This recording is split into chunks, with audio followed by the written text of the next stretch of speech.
Very good. Okay, I think we're ready to move forward. Okay, good to go. All right, I'll call to order the November 12th meeting of Public Works Committee. Roll call, please. Okay, Chairman Weggie, Here. Alderman Gould, Here. Alderman Lockmiller, Here. Alderwoman Tice. Here. Okay, all members present. Great. Any issues with the agenda? If not, I'll take that by approval by acclamation.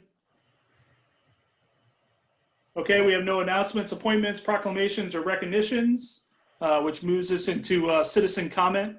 Kelly, do we have anybody out there? We do Okay. not. Okay, we'll move into a report of the committee chair and alderman. For myself, I don't have a report myself, although we do have a little session at the end of this to talk about the future for Brentwood bound. But other than that, no report for myself. Alderman Gould. No report. Alderman Lockmiller. No report. Alderman Parker Tice. No report. All right, we're rolling. I see we don't have a city administrator report. Let's move into department reports. Public Works.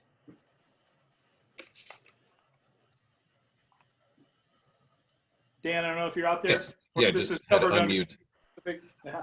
Yeah, we actually have, or I have two different items. One of them, the City Hall parking lot, library area. We'll discuss that later under 10, new business, item B.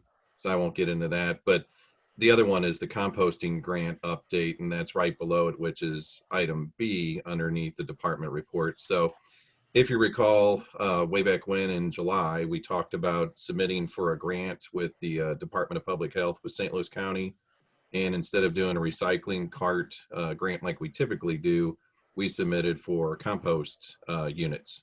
So these compost units, we actually received approval.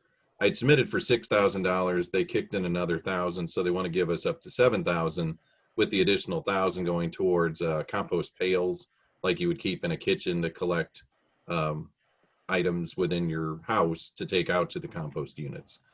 So in order to do that, we would need to pass a resolution and say that we would enter into an agreement with the county. So I prepared that.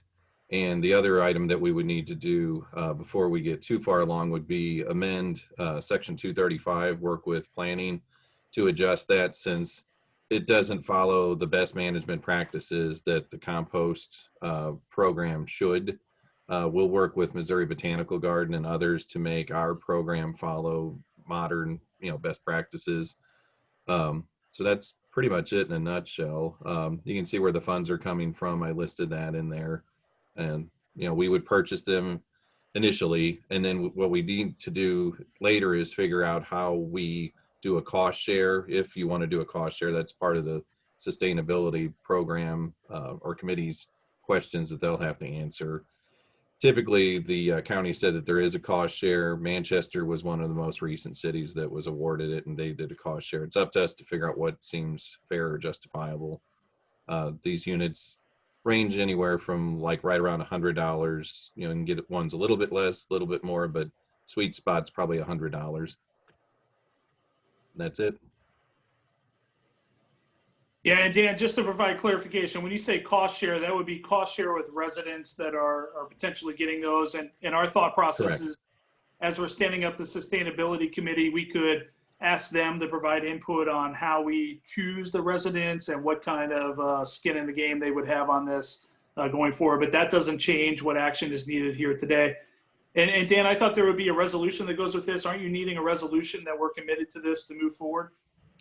Right. It would be for the Board of Aldermen. I had worked with Kevin. I sent, the information to the city attorney. He redlined it, so we have a resolution to present to the full board if it's the committee's desire to move this forward and be willing to commit to the agreement with the strings attached to the agreement. But the resolution isn't in board docs, correct?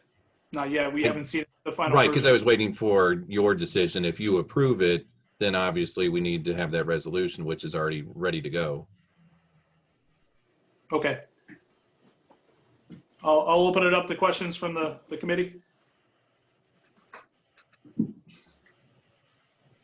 Should we just go ahead? Motion. Hey, Dan, I just have a question. What do these things look like? Are the freestanding drum type that you turn? It is, yes. or- It has a frame, like a stanchion that supports the drum. You can get them in like 2-stage drums or a single stage, but you could put your yard clippings in there. You could put, old vegetables, things of that nature. Basically create your own fertilizer if you're a home gardener or just want to keep things out of the landfills that are, compostable. You don't want to put meat or bone or things like that, but there are certain things you can put in there that won't give off an odor and won't attract critters. So I'll make the motion to forward this onto the board. I'll second the motion. Great, we have a motion and a second. Any other questions or conversation about this? And I apologize, Steve, you were on my second page of gallery. I didn't see you waving your hand there, so. All right, that's all right. Great. All right, let's do a roll call then if there's no questions. Okay, Chairman Weggie. Yes. Okay, Alderman Gould, Yes. Alderman Lockmiller, Yes. Alderwoman Tice. Yes. Okay, 4 yeas, 0 nays, passes. great. Thanks. Okay, let's move on to the Parks and Rec Department. Eric, I don't know if you have something here. Nope.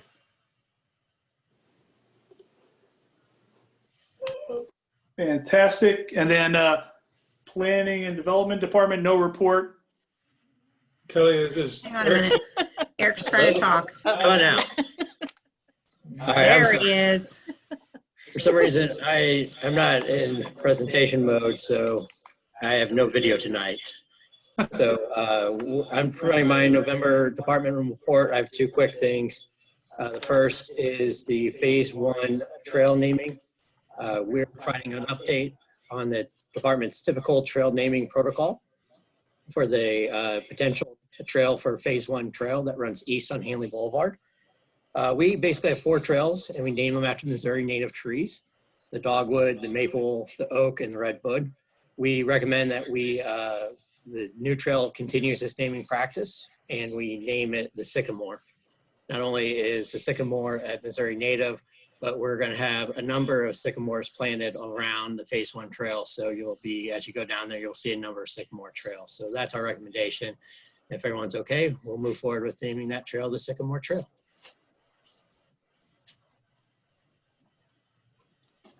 Any questions or comments or feedback on not just the Sycamore Trail, but the whole philosophy that Eric's proposing here for the naming these trails? All right, we'll leave that to be then. Perfect. Secondarily, we wanted to quickly talk about the city holiday party. When we wrote this, obviously we're talking about the current St. Louis County guidelines, which was 50%. And the fact is that we're under the current banquet and conference center guidelines for meeting rooms, which means we prohibit buffet style food service and drinks, which means we'd have to order individually prepackaged meals. If you're keeping up with everything that's going on, St. Louis County is most likely coming out with new restrictions tomorrow. We thought they'd be coming out today. Most likely they're going to be a little bit more restrictive. We've heard rumors about 25%, which would cut those in half, maybe even more. So it looks like it's going to be even more restrictive, which makes planning this even more difficult. So we're looking for guidelines, but if you had to ask my opinion, it looks like this would be a tough year to move forward with the city holiday party. Yeah, so Eric, is that your recommendation that with all the stuff going on to just postpone this? Or It would not? be for this year. Okay. Any questions from the committee or any input on that? Can you see me? Yeah. Hey, Nancy. Oh, so yeah, I would agree. I would agree completely with Eric. I don't think that this is something that we should responsibly do, nor would we really be able to do it. So. Bola, do we need to make a motion on that, or is that sufficient feedback to, Like they're supposed, excuse me. okay, sounds good. It seems like there's consensus, so we can move forward, and we'll notify the rest of the board, the party, and the community that the party's been canceled for this year. Yeah, I think that's, okay. Anything else, Eric? At this point, Okay. And then Planning and Development Department, we didn't have a report. I don't know if Lisa, you had anything there? Okay. No, I do not. And so I apologize to the committee. I totally screwed up the agenda. Like the most important, the thing I was most excited about, I totally skipped over because it was in the committee report. So I'm going to like rewind the tape to, item 5E. And so this is an open committee discussion. And really the thought process here, I'm gonna set a time limit here for 15 minutes. This is open committee, meant to be a discussion among the committee and staff. I'm willing to recognize anybody in there. And really what I want us to do is start thinking about kind of the future in terms of what Brentwood Bound is going to be in 3 to 5 years when Brentwood Bound is wildly successful and we're seeing development down there. We have a brand new 32-acre park. We have potentially lots of infill housing starting to come in. I just want to start a conversation. I wanted to do this out in the public to just start getting people's ideas about what do we need to be doing as a city, as a committee, and as Board of Aldermen to be proactively ready for that. And the 2 examples I've seen recently is, the stormwater management ordinance that we put forward. That took a lot of time and a lot of hard work to put together. And I think that's a great thing to have in place. The other one is the weed ordinances that we had ready to go when marijuana went legal. We were ready when that came in. And what I'm hoping to do is that we can just start thinking about what other potential changes, what other things should we be thinking about as Brentwood Bound comes online in 3 to 5 years. And in my mind, what I'm expecting is that when that section of Manchester is populated with restaurants and businesses, there's going to be an extremely high demand for infill housing, especially in that section of Ward 3 along Manchester in the southern half of Ward 2. And do we need to start thinking about, how we're going to be able to handle that many permits? Are there zoning changes we want to think about? And Lisa has a bunch of great ideas. And so Lisa, I think if it's okay, I'm going to kind of kick it over to you, some of the ideas that we talked about last week. And again, this is an open committee discussion for 15 minutes. I've started my timer. And again, I'm not expecting a motion out of this. Just want to get the committee thinking about the future as we start formalizing some ideas. Sure, I can get started. So Brentwood, we all know, is a very popular community. It's a place where everybody wants to be. And I think just with market trends and things as they are, there's just been probably more development pressure, especially for infill housing here in Brentwood that we've experienced really a lot over the last 5 years. And so I think you're right. I think that is probably being very attuned to what's going to happen north of Manchester there. Now, single family housing, just to be clear, single family housing in the MC district is not permitted. But I think what Alderman Waggy has pointed out and others is that the area still north of Manchester where you start to get into the B single family residential zoning, that's going to be a very trendy, popular place to be. And so are we prepared for it or not? Well, again, I think everybody, desires to be here, and it still seems like what we're confronting is just everybody really wants to build as much house as possible on a lot. And so that's what I think the main challenge is. I like to kind of categorize all these things that we should be focusing on under like residential preservation. And the Ways and Means Committee has heard about some of these things as well as Public Works, because actually in the budget for 2021, the Planning Development Department has requested a little bit of funding just to help legal and also maybe for planning consultant to help me with some of these challenges. But I think what we need to definitely look at is the zoning requirements of our existing single family districts. And some of the things that we talked about, again, with people really wanting to build as much house as possible, The ARB actually came up with also like, why don't we have floor area ratios, you know, as part of our zoning requirements in our B and A single family district. And what a floor area ratio would do is it takes into consideration the vertical build of residential, not just the footprint of the building.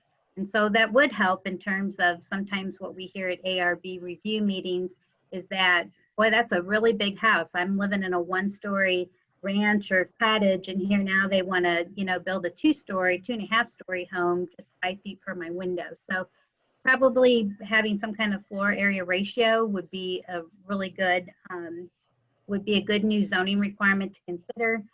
The other one that we talked about that would help with just the overbuilding issue is if in the residential district, much like the commercial zoning districts, we have a maximum site coverage instead of just building coverage.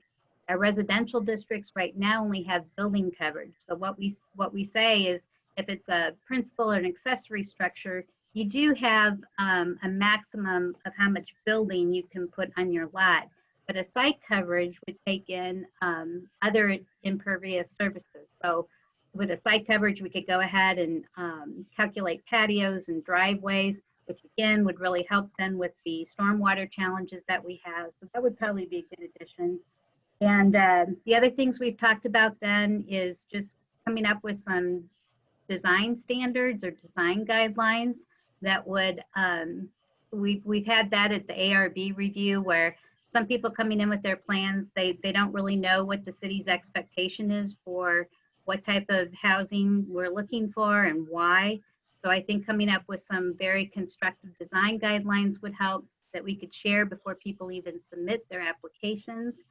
And then the other one that we had talked about, and this might be a little bit far reaching, but the other thing that we commonly hear about is that there really isn't like covenants and restrictions that protect most of our residential areas and neighborhoods here in Brentwood. You have that in your private subdivisions, but not community-wide. So if a particular neighborhood or a few blocks would really want to work together and say, look, we really want to preserve our 1-story houses or our architectural styles that we have, you can come up with establishing like neighborhood conservation districts that kind of serve as coming up with covenants and restrictions. And these are things that are all pointed out in the comprehensive plan. So this is just building on our framework for 2018. And, you know, as we look for things to budget, I mean, that's what we do is we go back to our comprehensive plan and try to prioritize what would be the things that would be most pressing for the community. So I'm looking forward to, you know, working on this because I do think there's a lot of work to be done in this area.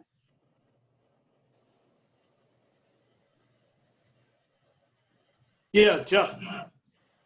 One thing that that's all really great information. One thing that I was talking with a few people here in Ward 3, and Ward 3 is a little unique. Well, it's probably not unique in Brentwood, but depending on the direction of your street, you have either some decent lots, either really wide lots or very deep lots, or, you know, butting up against a bunch of streets that have very kind of small lots. And so can we consider something, I think the problem that you get into is when you have a really wide lot that is next to or adjacent to some of these smaller lots, and they fill that lot as big as they can, and then it just looks out of place. So have we looked at potentially a sliding scale of the setbacks, where if your lot is, you know, wider than 50 feet wide, let's say, your setback is now 8 feet, not 5 feet, et cetera? I mean, is that something that could be considered? Yeah, I definitely think it could be considered. And that is also why I'm kind of looking for a little bit of help with this and did propose to budget something for 2 reasons. One, because there are a lot of there's other creative things that we could consider. That if I just did it myself, I don't really have people to bounce that off of. So that's a really great idea. And then also would just be the timing to, once we get started on this, to just keep moving it forward. So it definitely gets wrapped up and gets on the books. So I'll make a note of that. But yeah, that could be something we could consider. Yeah, Steve. Lisa, how much, I guess, as far as when we start getting into zoning and those type of changes, I mean, is that section 400, which is pretty much in the hands of planning and zoning? Or do we have any control as far as public works committee? So any changes that are proposed for chapter 400, text amendments to chapter 400 will go through planning and zoning commission review. And then a recommendation is forwarded to the board in the form of an ordinance. Now, there's other processes, I guess, or other ways we've accomplished things. So, when we really get into the heart of all this, I mean, I could see that, maybe just like we've established advisory committees before, maybe you'd have a group that would kind of work on this together, and it would have a couple of the P&Z members, but maybe a couple of the aldermen, or and then it could still pass from the Planning and Zoning Commission to a committee, which would likely be this committee, Public Works, and then on to the board for the whole entire board to consider. And then when you've got, I mean, in that part of the ward, well, really, a lot of the city, it's a single family zone B. If you do a change in this area, does that then fall over into the other zone Bs? Or would you do an overlay? How would you not, if you try to restrict something in zone B, how do you not let that bleed over into other areas of the city? So if we would not take any other steps, and that's exactly what would happen. So if we would make changes, everything would be applied then for all parcels that are zone B. So yeah, unless, I really have not seen probably an overlay used over a single family district, but then that's a little bit more like what I was suggesting with the neighborhood preservation district, because that is basically an overlay over and under, a zoning district, and then they place additional restrictions. So I don't see that we really need to probably establish another single family residential district and have 3 of them, but that would be another way to possibly do that, would be to have like a conservation district that would kind of act as an overlay over the underlying zoning district. Okay, thank you. Yeah, Nancy. So I have a totally different thought about something else that is a multi-year thing. And it's come up in the budget, and it came up with last year when we were talking about the link naming. But is there a desire, or should we be looking at sort of Brentwood, the city of warmth? Are we the city of warmth? Should there be marketing that markets our different areas of the city, focuses sort of a rebrand of the city? And is that something that would take a few years, but is that something that we should be thinking about doing?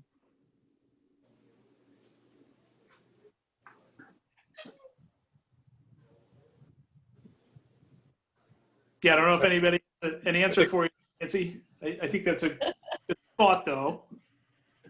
But I think that's where you need citizen involvement in this area. Right, oh, yeah. Because who are we to sit there and come down on everybody in Ward 3 of this certain area? I would love to have a lot of input from the people in that area as to what they would like to see. And I don't know how, if there's a committee or at the Ward 3 meeting, we could start discussing this type of thing. Yeah, Was see, that in response to me or in response to Lisa? Me? Yeah. No, I'm just talking off the top of my head. Right. I thought that kind of brainstorming here. Yeah, I don't think, I certainly have no expertise in this, but it seems to have come up. There was discussion about, we've just had discussion about this at multiple meetings, this whole concept of, do we want to have different areas of Brentwood have different names, but are somewhat consistent with one another? And I'm throwing that out as an idea for, as a parallel thing. Not that we would rename the wards, but we would, whatever we call Hanley Industrial would be something. And do we keep it? Is it still, Brentwood Bound is so stuck that I think that's probably Brentwood Bound, but there's, I still call it the area where Target is, but the Brentwood Promenade. Well, and historically, if you look at some of these, they're platted, I guess the name, or the right term for it. They all have neighborhood names. So they're I'm not talking neighborhoods. I'm talking like Hanley Industrial. Like we tried to rename it the Link, and there's lukewarm enthusiasm. I don't know where that sits, but there's sort of lukewarm enthusiasm for that. But I think Jeff brought it up. But should there be this overarching thing? And maybe there shouldn't. I mean, maybe it doesn't matter. But should Brentwood, should we look at that larger piece? And I have another idea too. Yeah, go ahead. This is Okay, so my other idea that's a longer term is, especially with the beautiful Park of Brentwood Bound, I noticed Clayton had an arts council or something, and they have a lot of public art in Clayton. And I don't know if that's something that would be of interest to residents of Brentwood. And Yeah, one of the things that I've been thinking about, obviously with my background and expertise, is kind of reinvigorating the communications committee, but then make it more of communication and arts committee. Because I do know that, Webster and Clayton and all of that has, they have committees that kind of help to get public art installations granted, et cetera. Places where we can showcase even residents who are artists. So I'm tracking with you on both of those things. I think it's definitely something for the future we should start planning toward. And I think it does align to what we're seeing as a need of the city. Okay, what is our brand? What are we about? And what are we going to call this area or that area? Not the residential streets in the neighborhoods necessarily, but certainly where people congregate.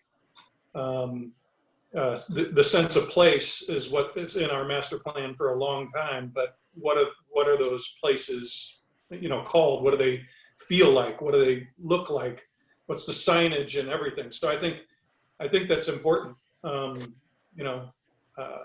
It helps people to kind of identify.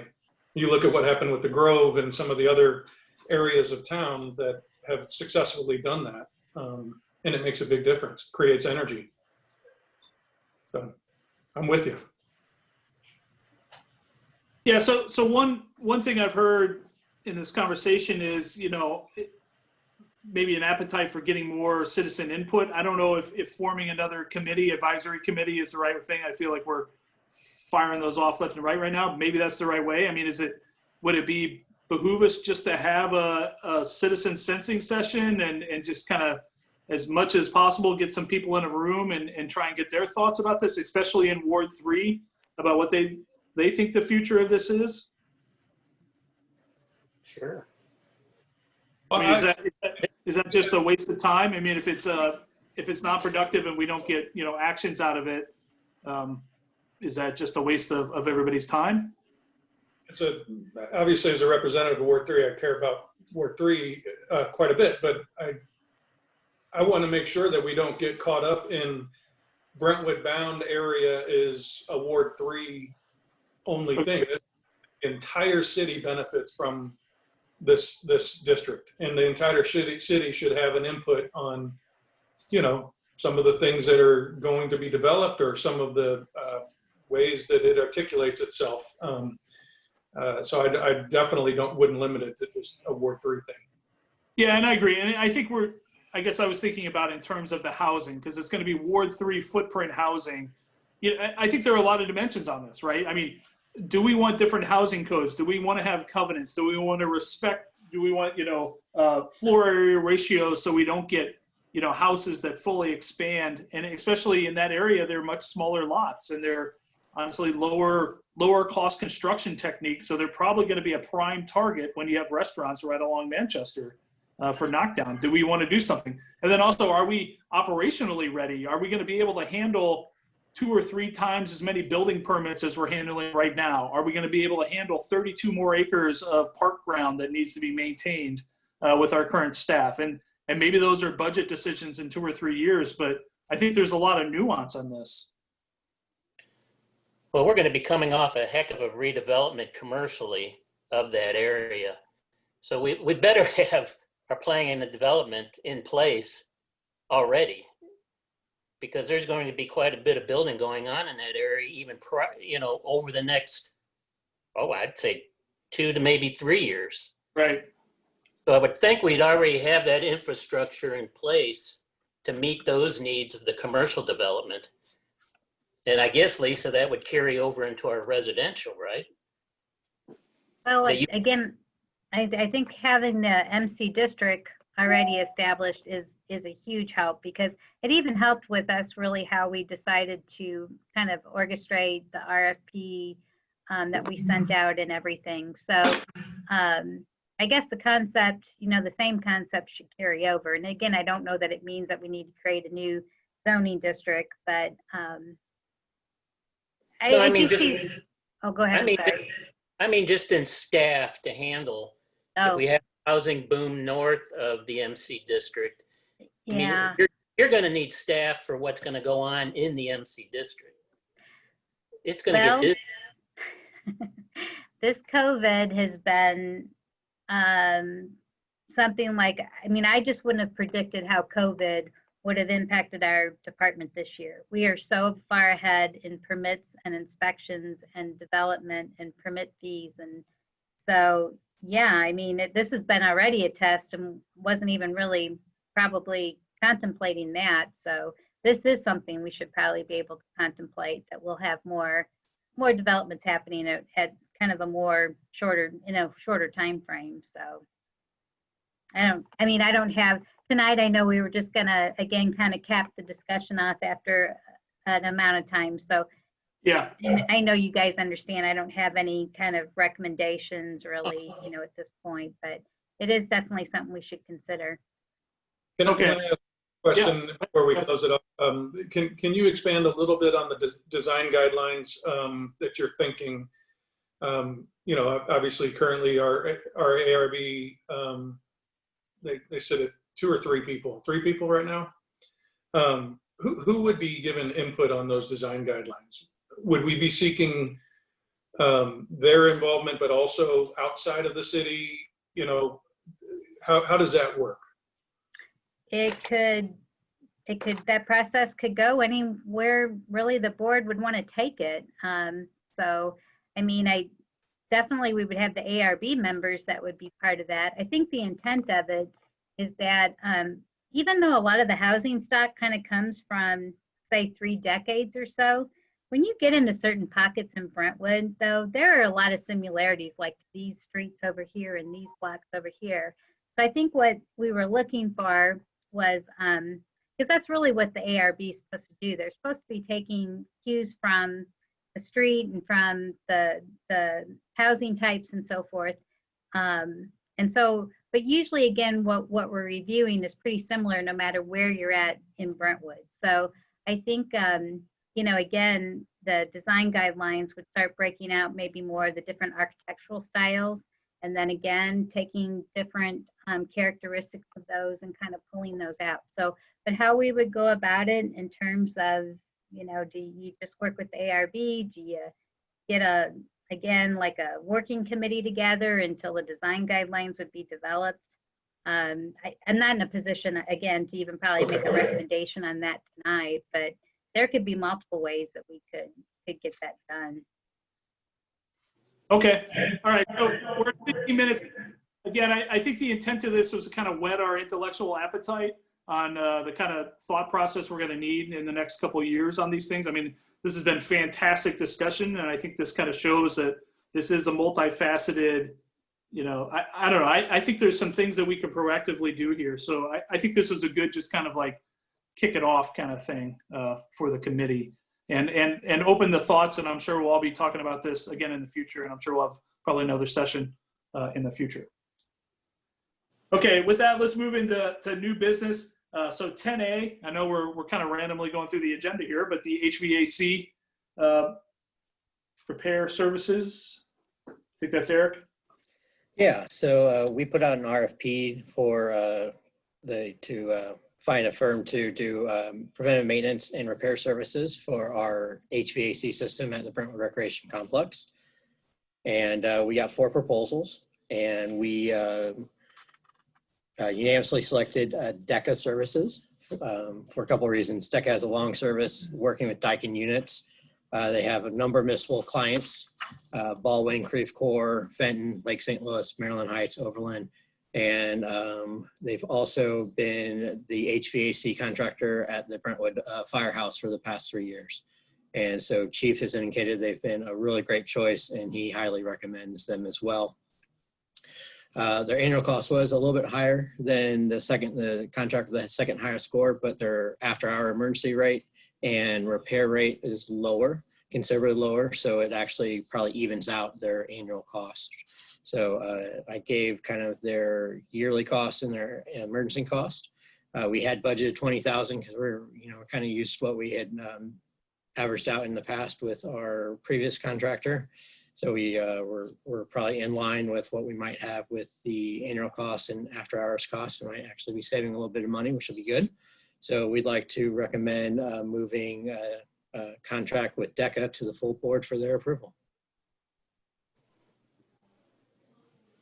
Yeah, Steve. Eric, I know we haven't even approved the budget for next year yet, but you had in there the computer for outside monitoring of the HVAC. Does that get us any savings here with these guys? It actually does. I mean, the idea is that hopefully they'll be able to diagnose issues and be able to not have to come in and make those repairs.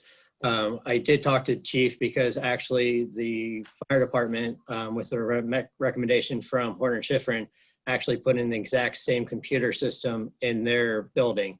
And he said actually DECA is monitoring that system and actually solved a problem in the past month that could have possibly been a very costly repair. So Chief says that it is something that the computer system is something that they put in the firehouse and has paid dividends according to him. Okay, thank you. Any other questions, or anybody want to make a motion to carry this forward to the board? So moved. Second. All right, we got a motion by Steve and a second by Nancy. Any other questions or comments? Conversation? All right, Kelly, can we do a roll call?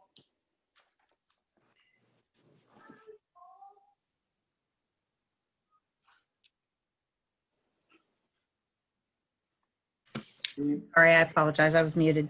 Chairman Weggie, Yes. Alderman Gould, Yes. Alderman Lockmiller, Yes. Alderwoman Tice. Alderwoman Tice. Yes. Okay. All 4 members have approved, 4 yeas, 0 nays to move item to the full board. Fantastic. Okay, moving on to item 10B. 10B and 10C are somewhat related, and this is talking about the City Hall / library parking lot. So the first item here, 10B, is just talking about kind of the plan for the parking lot and some ideas that we've had for improvements on that. I don't know if Dan, if you were going to kind of kick this off. Yes, yeah, that's fine. Yeah, I kind of tried to break it down in different parts. We've been asked before, what our position was, since Public Works does building maintenance, when would we plan on doing something with the parking lot at City Hall, since there's some cracked areas and things of that nature. So I tried to walk you through the chronological order. So in 2020, we embarked on the ADA improvements project. So that was at the north side of City Hall and the east side. So there's some additional ADA stalls. There's new sidewalk on that library side of the building. And one of the other things that we discussed with the ADA coordinator was possibly shifting the book drop to give more horizontal separation from motorists who are dropping off books and people entering and exiting the main entrance of the library. So I wouldn't try to tackle any of that until later, because in 2021, MSD is putting in sewer main starting around Bridgeport and then continuing down that alley to the east of Brentwood Boulevard. So they'll march through, the intersection of Bridgeport, White, Rosalie, go down the alley to the east of the post office, and then there's a large box culvert that's underneath the parking lot near the northeast corner that they'll tie into there at City Hall. So the parking lot will be torn up next year. And then in 2022, I thought, well, if they're done, then we would look at possibly paving all of it, or the chunk that is still disturbed that needs repair that isn't restored as part of the MSD project. So the cost in there is a large number, but that would be to do the whole thing and the alley. If the alley and that's done, that'll be reduced. We'll tweak it whenever we're doing the 22 budget in 2021. So I just want to make you aware of that. And then I put together, there's some photographs in there. So you'll see with that memo, the hatchet areas on that first photograph, that's just showing the areas that were disturbed as part of the ADA project in 2020.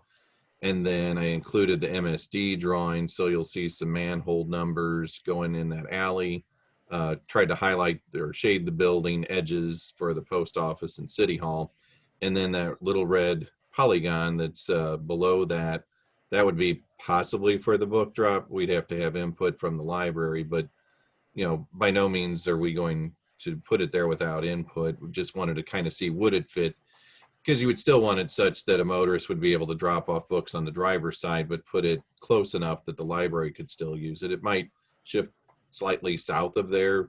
If we lose a spot or two for parking, then we would gain them by moving the book drop. You could make those parking stalls. So that was just trying to get a feel for that. And then the last thing I included some photographs. We were asked, would you ever consider parking to the east of the library on that empty lot that's on Eulalie across from the fire department? That presents several challenges just because it's at a higher elevation. So in order to make a nice transition from the library over, you'd have to do some pretty significant grading in areas. And then there's also a concrete retaining wall with drainage, the fence. You wouldn't want to shove it so far east because the property to the east of the empty lot is residential and has a driveway on the west side of their property, which would abut this. So I don't think that would be a great use of that lot, but just wanted to make you aware of all the different moving parts. We really didn't have a recommendation, just wanted to make you aware of what we looked at. And if you have any questions, you can certainly ask us. And Dan, it looks like your recommendation is no major changes other than moving the book drop and some other things, right? Right. I wouldn't try to tackle that at all next year, just because I would want to wait until MSD is done, because I wouldn't want any damage, and I wouldn't want to put it closer to the construction zone either. It's like, let's just leave it where it is.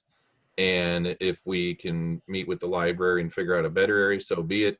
It was just one of those things that they pointed out, hey, why is this so close to the entrance? And I just assumed it was because it was easier to get the books in and out. If you had an inattentive driver and they're looking at the book drop and then they start to proceed forward, then I get it, because there is that closeness between the entrance and the book drop. But I don't think it has to necessarily move all the way to the north end. It could probably move just a few stalls over, and still get what everyone needs. And I invited Gina Gibbons, the director of the library, to call into this as well. So Gina, if you'd like to be recognized at any point, feel free. And we also have the bike repair station as the next agenda item too. Right. Thank you. So I guess any questions from the committee or any thoughts? No?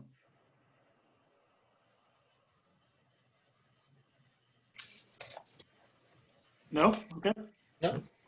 Hey, I had one then. Dan, did we ever consider the property north of where the current parking lot is? That doesn't seem to have as severe elevation changes. That property you own as well. Is that more feasible? Do that. I did actually look at that. If you recall, there's a concrete slab that's on one of those empty lots just to the east of the post office. Public Works did that slab, and that was necessary when J.E. Foster did the remodeling. we didn't want them putting a dumpster on the parking lot. One, because we thought it would do a lot of damage, and two, it would, basically take up, I don't know how many stalls, but you would reduce your parking at City Hall. This, of course, is pre-COVID. That was at the end of 19. And then we just left those slabs there because they're not harming anything. What we could do is add to it and stripe that, and then that could be for fire department parking or reserve parking. But you're right, that is a better area if you're to add parking. We don't have to worry about a bunch of utilities or doing additional grading. It's fairly level, and it would get you probably, right now you could park 3 cars there. You could probably add to it and park up to 6. And is that something, I mean, we already have that concrete pad for the dumpster, but that seems like if we wanted to do something later, kind of a easy thing if we wanted to add some spots there. We could, yeah, because we could do the curb cut in-house. There's just an asphalt curb there anyways, so we could just add a little bit of a concrete apron so that you'd have an entrance to those slabs. And then we have the thermoplastic machine, so we could do our own striping. We could put up reservation signs or whatever we decide to do. Okay, So and then it could all be done in-house with our concrete budget. It's not a huge undertaking. how many additional spots are we ultimately anticipating at the firehouse with the new little lot? It's 6 spots, right? I think. Currently, they have, I believe, 6 that say reserved for fire department. So if you were to somehow shift them further north on these concrete slabs, I would want them to have at least 6. I wouldn't want to go down in quantity. But even though the 6 by the firehouse are for firemen, that's 6 less spots that are being consumed in the City Hall library parking lot right now, correct? Correct. Yes. Yeah, Gina. I just wanted to say that sounds like a great idea from the library's perspective. Having those extra spots in the north lot would be so much better than using that east lot that's already there. I mean, that's not something that was really even, a discussion that we were having really. So just adding a little extra spots for the firemen to park would be great. But would you think that would be, again, a post MSD project then, like 2022 or? It depends on the timing of their project, but you're right. It could be either late 21 or early 22. They were thinking they would probably be done, by second or third quarter of 21. So you can still do concrete. If we're talking summer of 21, we could definitely put that in. I wouldn't want to do anything earlier than that just because they wouldn't have access to it as they're laying. It's a pretty large diameter pipe that they're laying down that alley.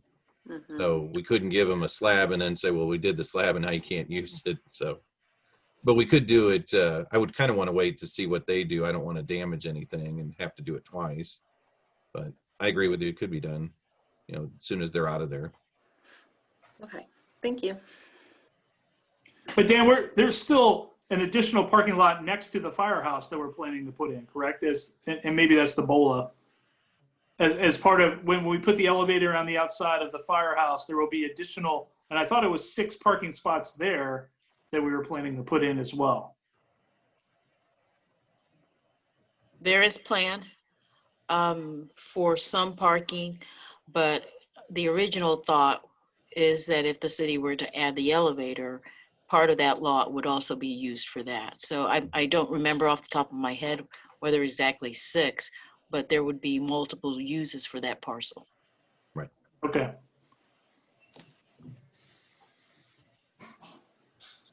Okay.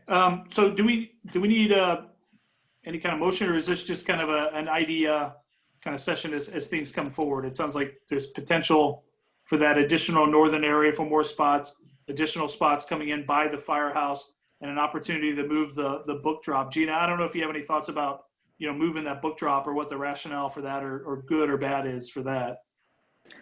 I think it's probably a good idea. Just because, like Dan said, it does sometimes seem a little dangerous, I guess, with people going in and out there.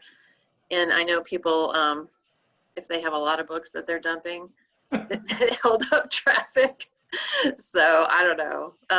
I like the idea of moving it, but I just actually haven't seen your drawing, Dan, so I'll get with you later and maybe have you Oh, yeah, send I that can to email me. it to you. Yep. Okay, thank you. Okay. Any other thoughts or comments on the parking lot? Okay, let's move on to item 10C. This is also a parking lot, but related to the bike maintenance stand. So this is an idea that Gina brought forward. So Gina, I'll recognize you to kind of introduce us. And there's a memo in board docs about this detail. Yeah, I don't know if anybody had a chance to look at it already, or if you want me to go over it. I think just the high level, we have pretty good summary. I think that's open to the public as well about what this is, but. Oh, gotcha. Yeah. So I'll just start by saying that we're already in need of a bike rack because it's in disrepair.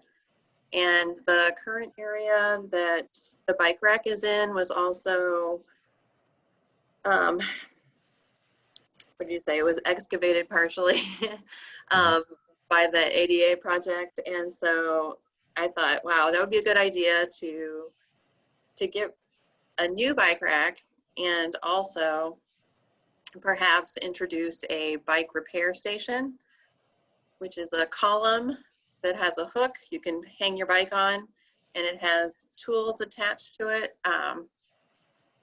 so people can't steal them. They're like chain tools, and then and there would also be a bike pump next to it. So people could go from the neighborhood, could come and fix their bike, they could air up their tires, and then they could park their bike and go into the library or City Hall, do their City Hall business. So it seemed like that would be an interesting thing to draw people over. And I don't think there are very many I don't know of any that are in the area. The only one that I'm aware of was that Kirkwood Public Library just put one in this spring. And it's kind of too soon to see what the use is there, but I could imagine that. I think it would be really popular. And also I thought it would be great to like kind of maybe if we could roll it into that sustainability committee, but I don't know, that might be out of that scope. So my thought was if City Hall was already planning to replace that bike rack, then the library could perhaps go ahead and provide the fix-it station. And I could look at grants maybe to possibly help purchase it with. It looks like the fix-it station itself is $1,300. So, and that's with the bike pump attached to it. Yeah, Nancy. I think this is a great idea, and especially with our whole push, one of the Brentwood bound goals is to connect to the GRG. So to have a fix-it station like this in Brentwood, and you could just go up and get on the trail and go underneath Manchester Road, and there you are, almost on the GRG. So I think this is phenomenal, and it's a great idea and another great resource, another great reason for people to go to the library. So it's wonderful. Yeah, Steve. Dan, if the library buys this, are we able to hang it for them, install it? I would think so, between us or Parks. I mean, I've never put one in. I did go to the website and look at it, and it didn't look like it was that difficult. You know. Yeah, it looked like, did it look like you would have to put in like a concrete slab maybe to bolt it down? Yeah, I would. Yeah, I'd create a level concrete slab. And again, we put sidewalks in and those slabs like you see. So Yeah. again, all we'd have to do is make sure there's no utilities. I know that there is power near that existing bike rack, but I believe it's all overhead. But I would definitely call in utilities and confirm what's there, make sure it fits.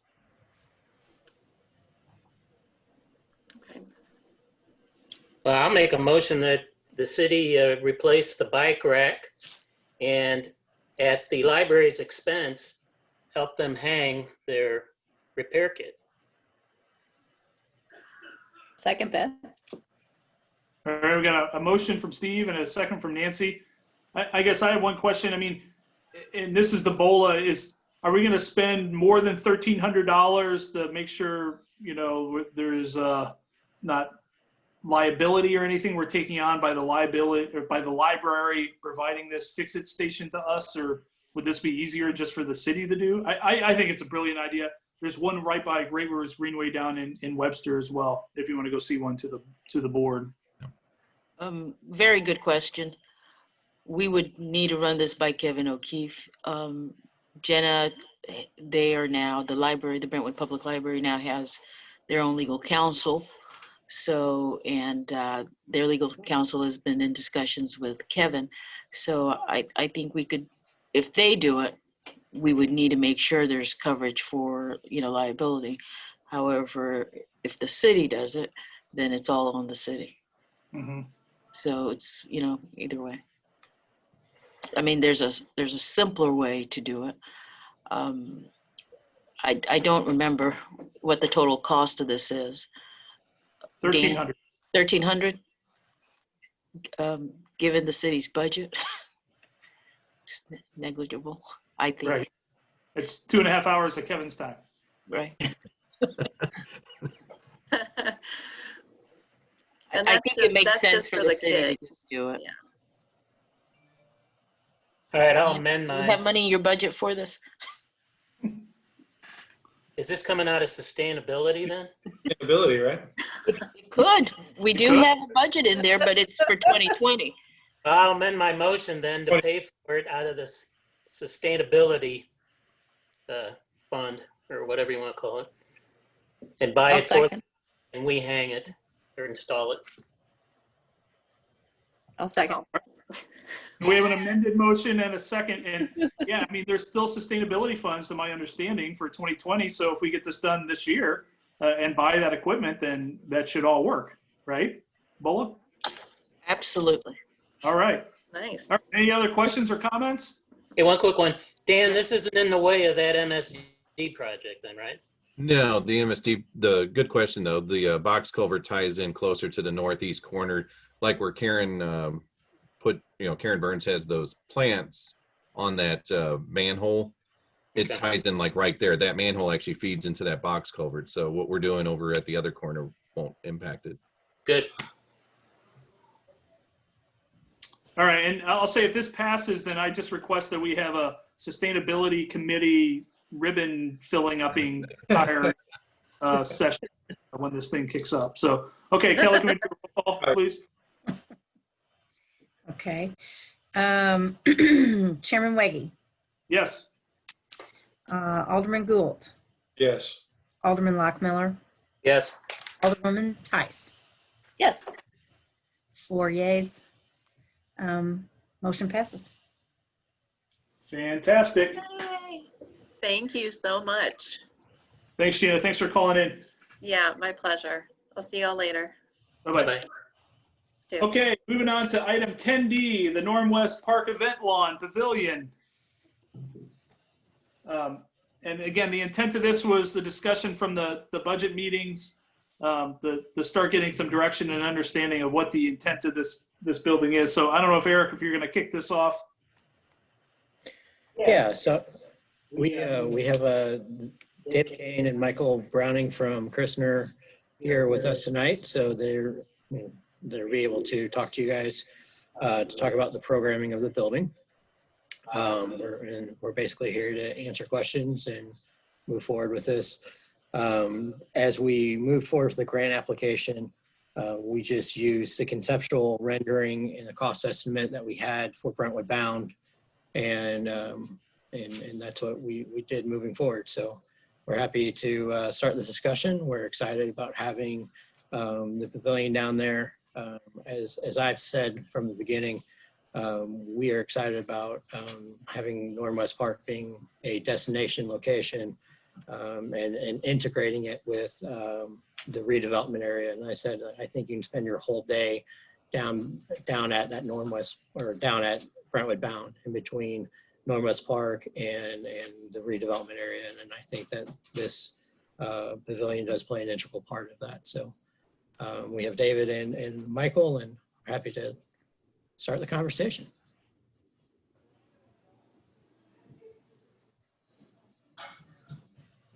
Okay, so it's not in board docs, but does everybody on the committee have the conceptual design? I know we talked about it at the budget meeting, available to them. I don't, but I know what it looks like by memory. Yeah, so there was bathrooms, there was a cafe area, there was some storage areas there. I think there was a concession area, there was a fireplace on the outside, and kind of a patio. I'm also going from memory. We're gonna put it up. We're looking for it real quickly and on the website. That would be great. Thanks, Paul. Sorry, I had all that, but again, I can't do anything because I didn't. Would you email? Sure.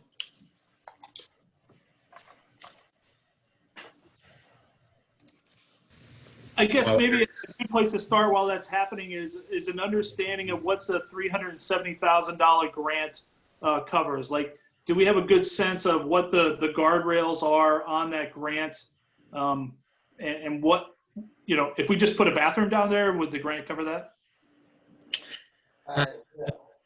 Give me a second. I'm sorry. I've just been promoted.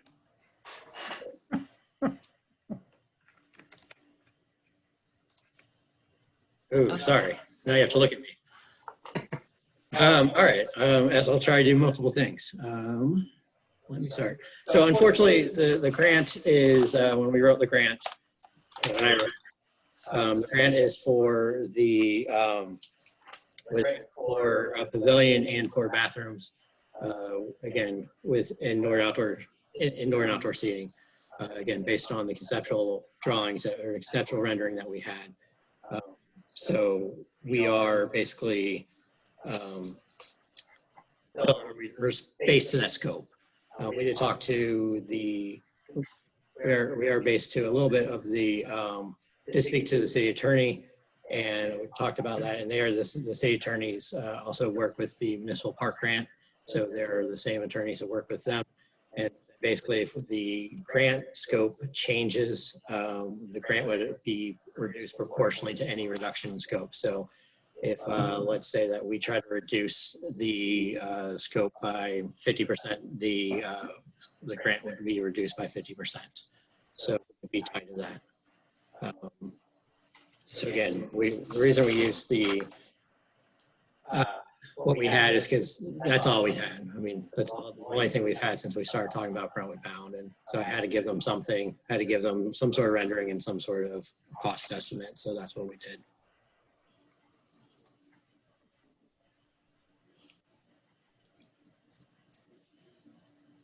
So if we are looking at this and we say, okay, the must keeps, the table stakes of, you know, any comfort station that is going to be designed and built, that would be the bathrooms, that would be outdoor seating and some indoor seating. What else do you see as must keep versus nice to haves? Yeah, for me, I think the idea is what I'm really talking about when I'm looking at this thing is for parks and recreation usage is really looking at the indoor space being something that we could utilize for programming.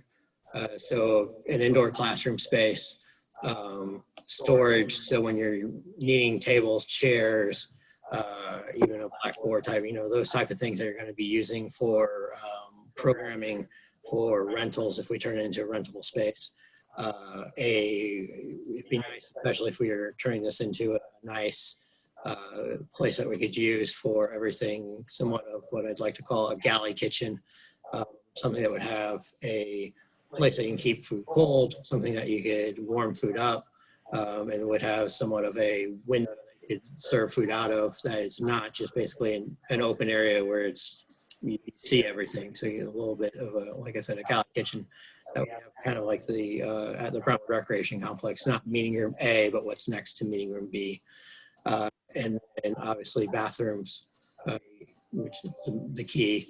And for me, obviously the maintenance, the storage area where you can keep the equipment that you're going to be used to maintain the Brentwood Bound area, which would be critical for us. So outdoors, you know, you're a covered pavilion where if you're doing events and things like that, outdoor events that could be sheltered for, you know, weather and still be able to do some, you know, some nice things. That is, what I'm talking, for the Parks and Recreation Department, and I think what we could do with, that area where we want to make this a focal point of the park and kind of, where we want everyone to kind of gather. It will be a gathering place for events, for programs, just for people coming through, even people on the GRG.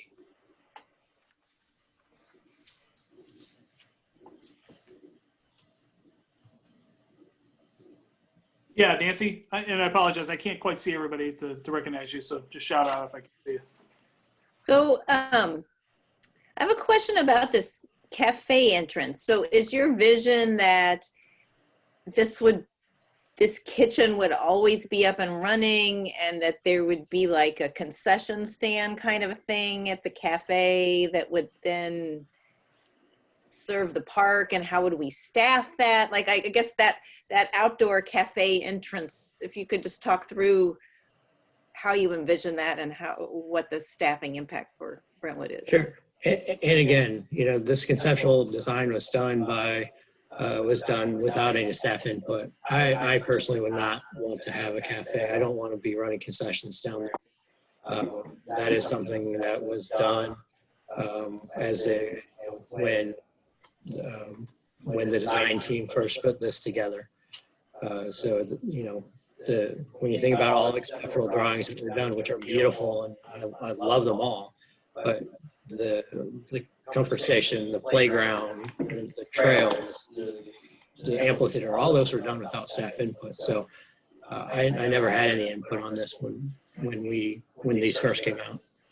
So the cafe is something that they put in there that thought would be nice. It could be. You look at Kirkwood Park and they have the the snow cone stand and things like that. I mean, it's something that if we wanted to do, we could do.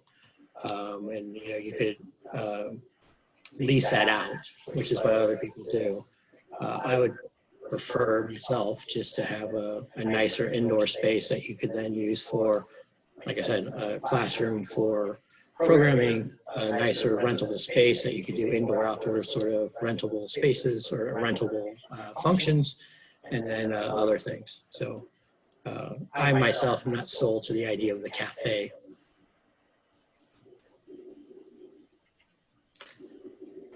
Yeah, this is Jeff.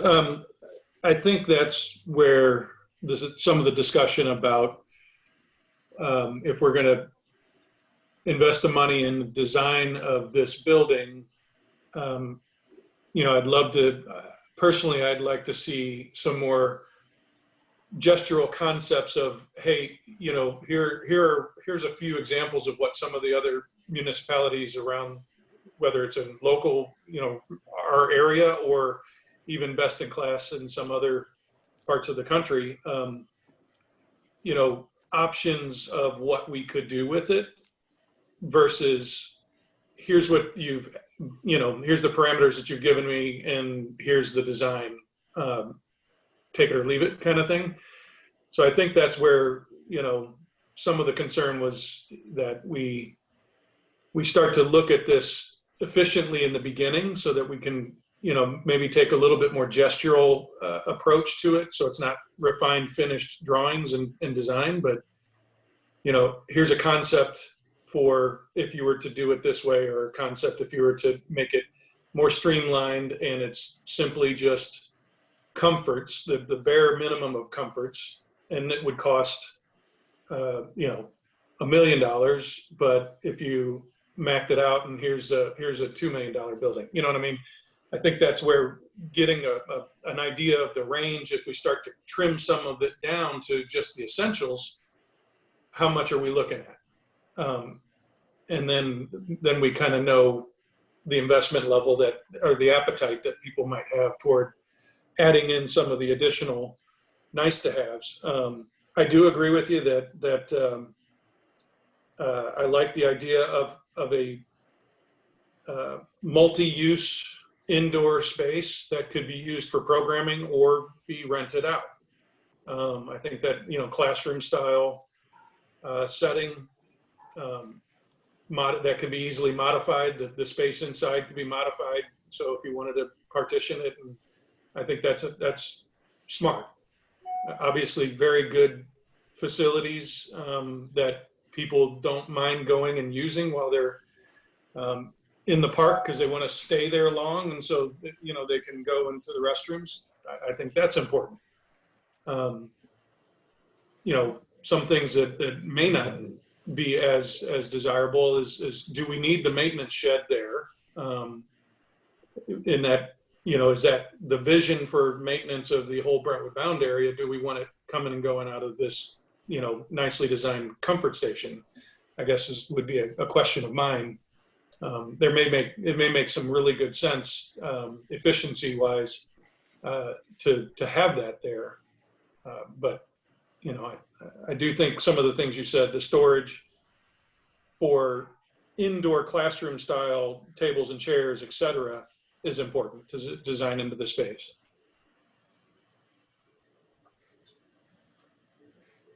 And as a reminder, we also have David and Michael here if you want to ask them questions. Yes. I know David's on camera too.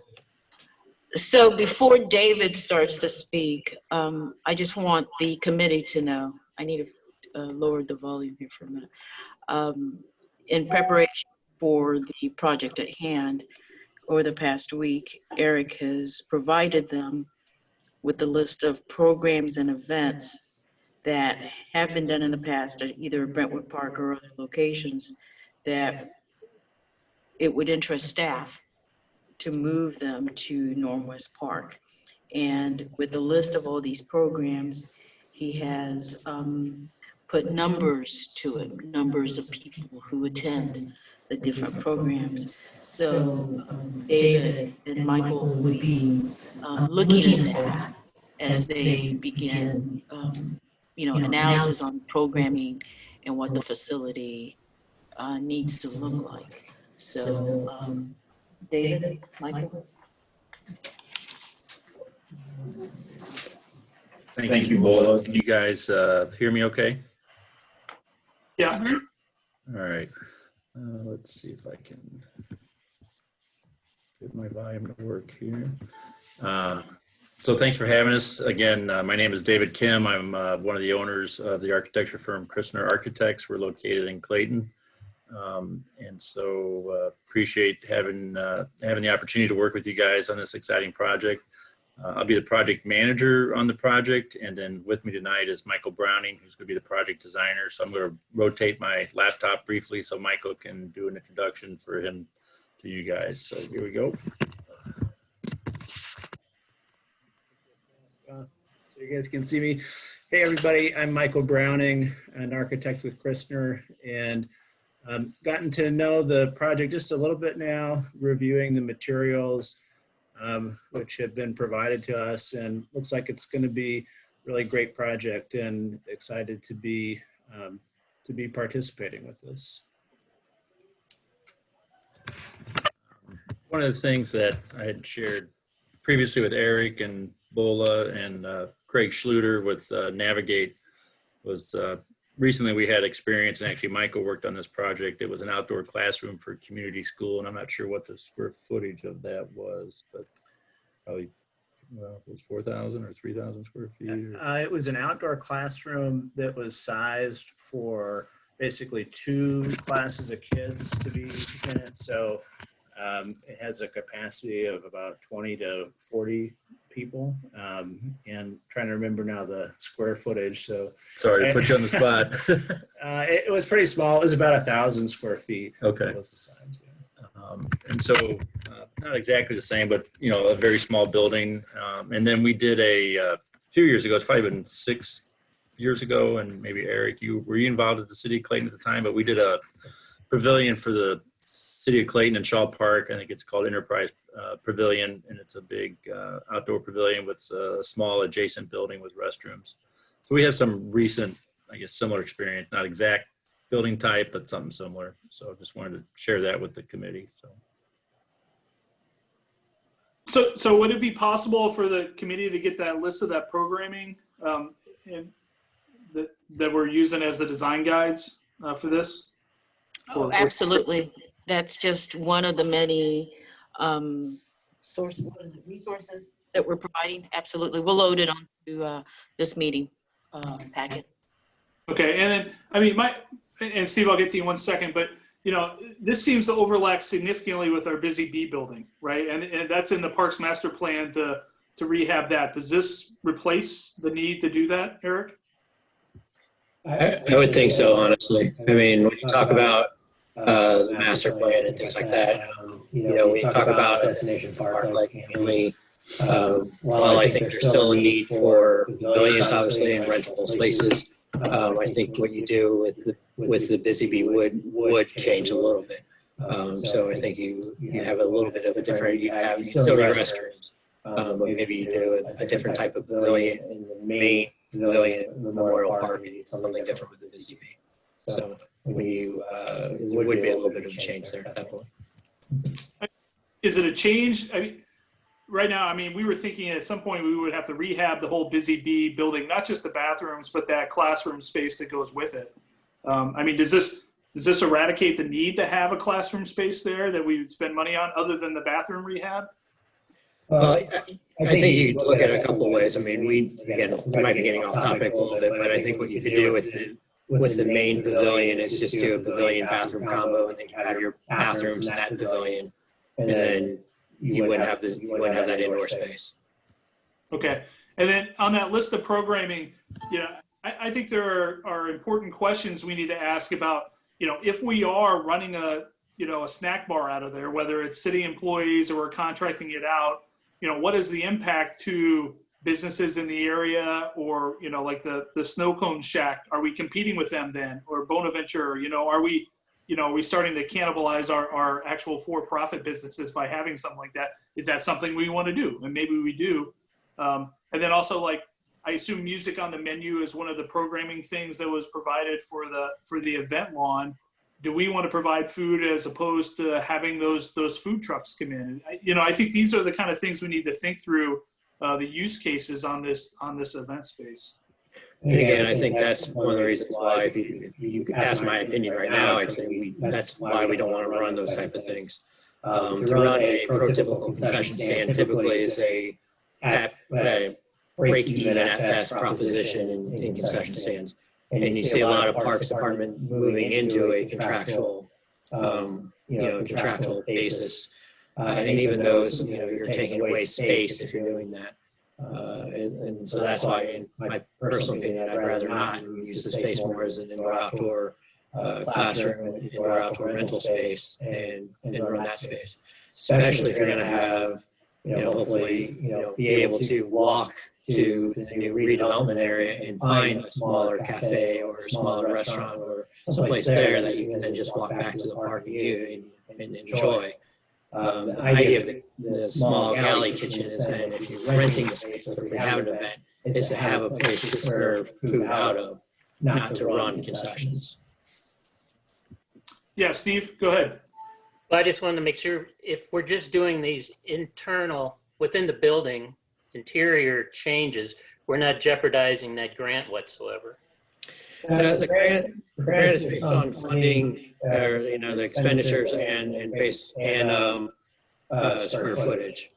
So there would be something. Now, the square footage is also based on the outdoor space as well, and we might be able to sneak the event on in there too if we're creative enough.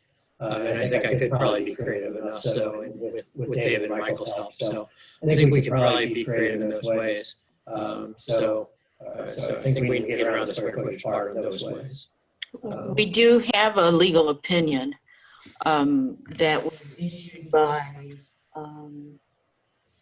someone from Kevin's firm, yeah. Curtis Hines, that seeks to explain that if the city were to reduce significantly the scope of what was submitted in this grant application, it would lead to a reduced grant amount. So if you reduced it by 25%, then you would forfeit 25% of the grant. And then, you just scale it downwards like that. Is that not correct, Eric? That's correct. So we can also share with you the legal opinion that we have on that, and we can upload that into board docs tonight and send it to the board so you all have it. Yeah, and I would like to see that programming too. We're talking about maintenance costs for that area. I'd like to see what type of revenue we look to generate from that little facility to help cover its own maintenance. I think Nancy brought this up at a Ways and Means meeting last year. How do we, there are things we need to offer the public through our parks, and we don't expect to make money back on it. But there are things we can do to kind of lessen the cost. And, if there's things that can be provided within that building and there's some type of cost benefit ratio there, I'd like to see that. Yeah, when you start talking about that, there's other things that, we're talking about. What I'll send is a small list of what we're currently doing that we can move down to Northwest Park. There's also small things of ideas we've already started to, pardon the pun, float around, because there are some things in with the lake. You think about sort of one event I saw this year, which we think would be a wonderful event even in the future, is sort of a floating pumpkin event where basically you carve pumpkins, you light them up, and you throw them on the lake, and then you can kind of do a walk around the lake. And even like the floating lantern sort of thing. We're so very excited about all the things we can do down in Northwest Park, and even not even just around there, but even those type of events, you lend itself to starting at the pavilion, you light up the pathways to the lake, and then you walk to the lake, and then you have the event, you come back, and you have s'mores, you have something else there. Basically, it all works part and parcel.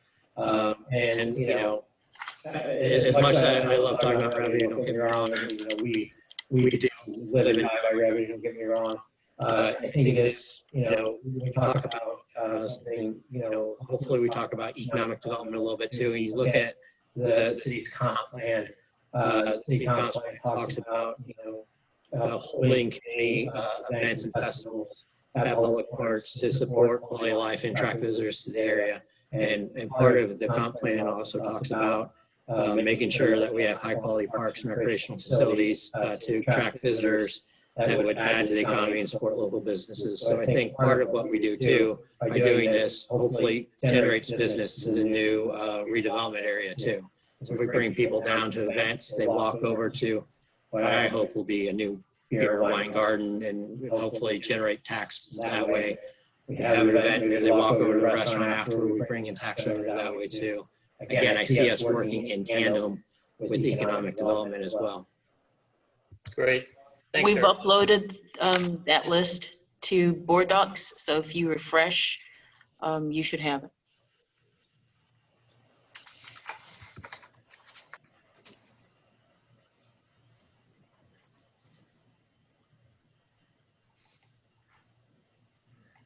Okay, that's a lot to take in. Appreciate you doing that. What about the event lawn? Will there be, is the plan to put lights around the outside of that?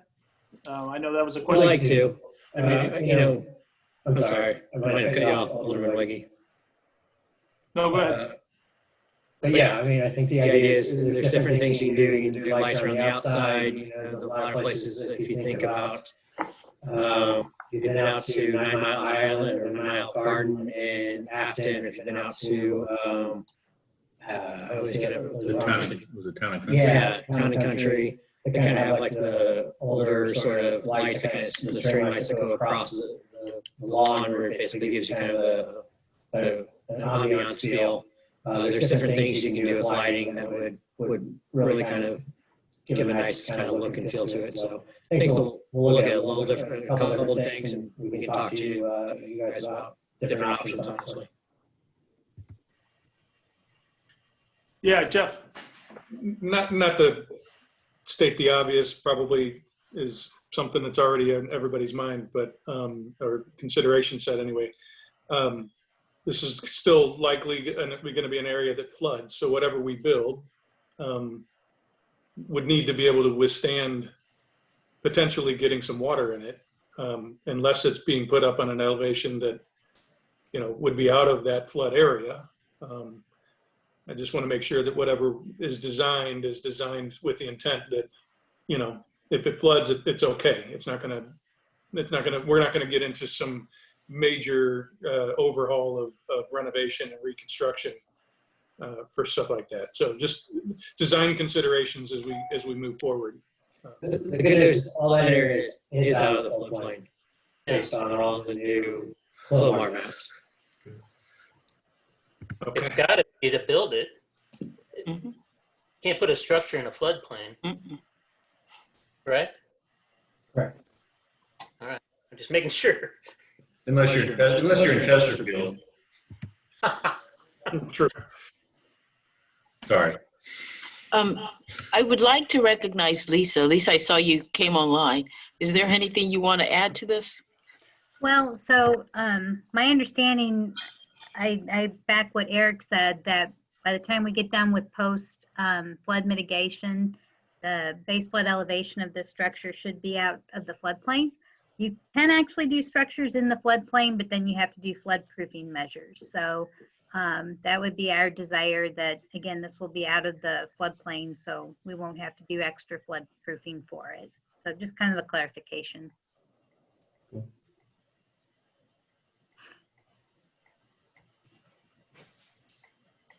Okay, so I mean, I'm still a little unclear. So, you know, we have Kristner on board. We have a list of these events. These look like fantastic events. They have the notional plan from the beginning. They have what was put in for the grant. What guidelines is Kristner going to use to design this? Are they putting a cafe in? Are they putting lights in? I mean, like, it still seems fuzzy to me what the end deliverable and what we want to do with this is. We have these events. I mean, a lot of these are being met with, you know, just bathrooms or no bathrooms even in multiple parks as it stands right now. So I'm not sure how that informs them. So one of the things we'll do is obviously take the information gathered this evening, and then the plan is to have an official programming meeting, whether it's next week or right before Thanksgiving, with Michael and myself and Eric and Lola, and kind of just go through the list of wants and the list of needs and desires and wishes, and kind of distill that down into a sort of a summary programming document to say, here's what we've heard, here's what the city needs to have in the facility, here's what they would like to have in the facility, and then they'll send us back to the drawing boards to start designing the facility. And then we can take a look at what somebody mentioned earlier as far as what's been some precedents either in St. Louis or around the country for similar type facilities, so that we can share that with the city in our first design meeting and say, here's what's out there around St. Louis, around the country, and then here's what we heard during our programming meeting and the meeting with the committee, and here's our first pass of the design, and get comments, and then we'll go back, revise the design as necessary, come back again for a second design meeting. And then again, in our proposal, we had a total of 3 design meetings to review progress with the city, and then separately provide updates to the different departments or boards within the city to keep them informed as well. And Michael, if you got anything you want to add? No, I think that's, you covered it well. Yeah, and I guess I was under the impression that this meeting tonight was kind of us to lock in what those kind of wants and desires are for the building, or at least give a directional direction on that. And I don't know if we are doing that or not, to be honest.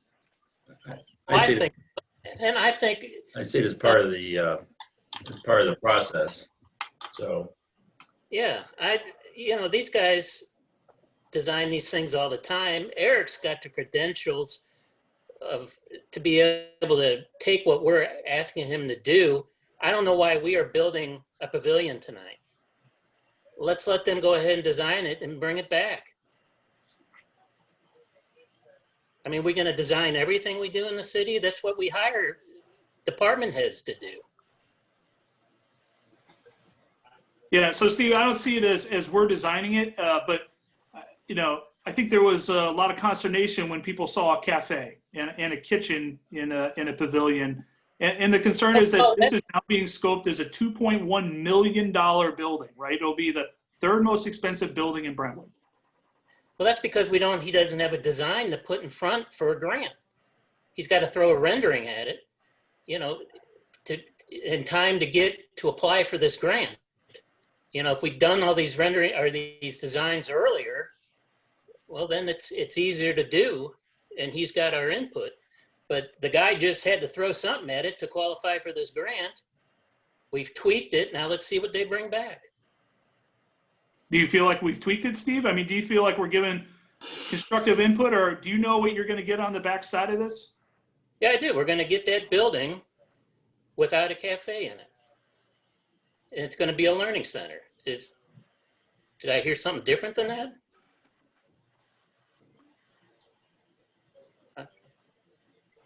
I'm not disagreeing. I don't know. I'm hearing a lot, and I mean, if David he just said he's going to take what we just told him and come back with a design, and we let our department head work it out.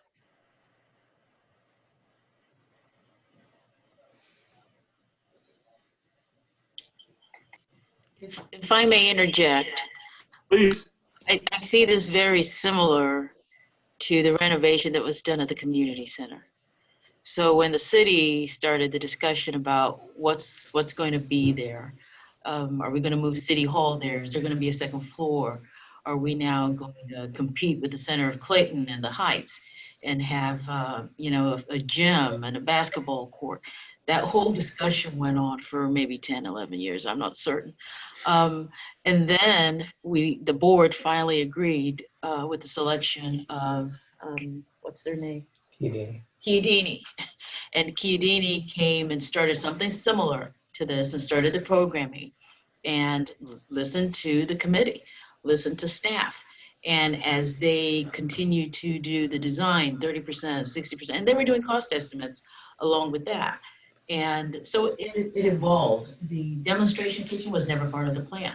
But when they started to look at the budget and thought what would be unique to help the city generate revenue to recover funds for doing the renovation, they came back with ideas. They listened to the committee. I see this evolving in the same exact way as Christner goes through more programming and design. Maybe you can bring back a number of options for the committee to react to. Am I accurate on that? Because I see it very similar to what we did at the community center. So you can respond to that.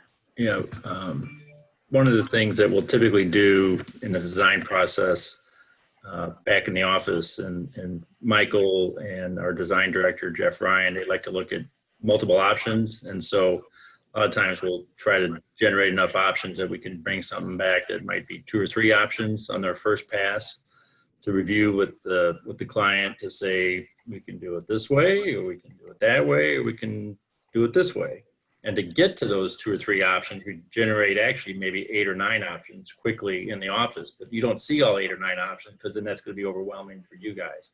So we try to study, look at, you know, its materials, its orientation, its heights, and obviously it's the program itself as far as what's in the building, what's outside the building. And then, you know, we'll review these 2 or 3 options with the city and the staff and then get input. And typically if we can, in that first meeting, if we can get to one option and say, start rolling with that, that's great. Or there might be some instances where somebody's like, hey, I like these 2. Can you advance both of them a little bit? And then we'll make a decision in the next meeting or something like that. Not every process is exactly the same, but it's something along those lines, if that makes sense. So. Yeah, Nancy?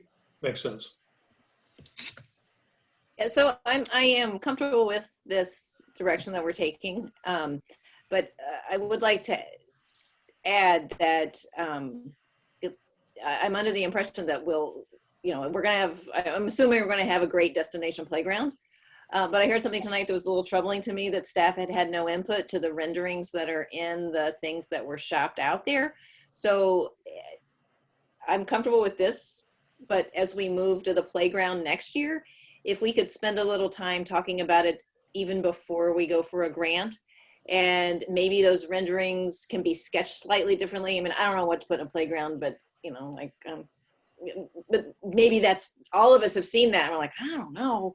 So maybe before we go for a grant, we're not locked into a huge water feature, that huge tower thing. And I would certainly like Eric's expertise to go into whatever we show as the example of what we would go for a grant for. Maybe not going to the extent of hiring a christener, but just tweaking the sketches. What I'd be happy to do, and I'll try to do it by next public works meeting if you guys like, is almost come back with 3 different options of ways I'm looking at, honestly, as far as the playground. One is a very traditional, like that concept you saw. One is a very natural playground, which is a lot of wood and structures, and one's kind of a hybrid. And give you kind of where, different examples of that across the country that I've seen, because shockingly enough, since where I'm about to start, all I do is go to different cities and different playgrounds and pavilions and look at different things that we might, which would be very apropos for Brentwood Bound. So I think about it a lot. So I'd love to talk about that in maybe the next meeting, and that way we kind of maybe start a path forward for that aspect, so we don't wind up in a very similar place. Thank you. I just don't want to end up here again. Yeah. Or at the board meeting again. Yeah, I mean, I feel comfortable. I mean, having been on the design service side of things, I feel comfortable that we've given some good parameters, some good feedback, that, David and his team will likely go back and probably develop a bit of a brief that, okay, this is the parameters of what we need to build, right? So we haven't decided, okay, here's the list of things that we want this to do, but I think we've given some guidance. And, I'd look to David to confirm that, but I think he sort of already has. The one thing that I do want to bring back up is the consternation of the potential of the cost of the building the facility itself, that I think we need to factor in, just to make sure that we're being respectful and responsible with the money that we are building and spending. Now, if this is the marquee thing in the new park, well then, yeah, that needs to be probably considered and factored in, versus let's just bare bones and make sure that it's got bathrooms and running water, So I think those are all things that you should consider as you go through the design process of, where could we look at an option that might be more cost effective versus one that's more extravagant, and what are the pros and cons of that for the city it goes. And as we do research on other similar buildings around either St. Louis or around the country, there might be elements within those facilities that none of us have thought about yet. And we would come to that first design meeting and say, yes, we heard, X, Y, and Z, but in our research, we also found A, B, and C. And do you want to consider those, or here's what that might look like? And so, that will occur or could occur as well. So. Okay. All right. I mean, Steve, I sense your frustration. I mean, I am just worried. We were told that 2 weeks was an untenable amount of time in this tight time frame that we had at the budget meeting. And I'm just concerned that we're going to get 6 months down the road and there's going to be something that's unacceptable to the board. So that's just my concern, and I'll leave it at that. So any other comments? If not, I guess we'll close the conversation. Okay. Let me get my agenda back up. I believe that's it. I don't think we have a citizen comment. Nope. Oh, we do. Anybody else? Anybody on, Kelly? There are nobody raising their hand for comments. Okay. I'd love a motion to adjourn. So moved. Second. Second. Okay. All those in favor? Say aye. Aye. Aye. All right. Thanks, everybody. Thanks, staff. Thank Appreciate it. Thank you. Looking forward to it. Bye.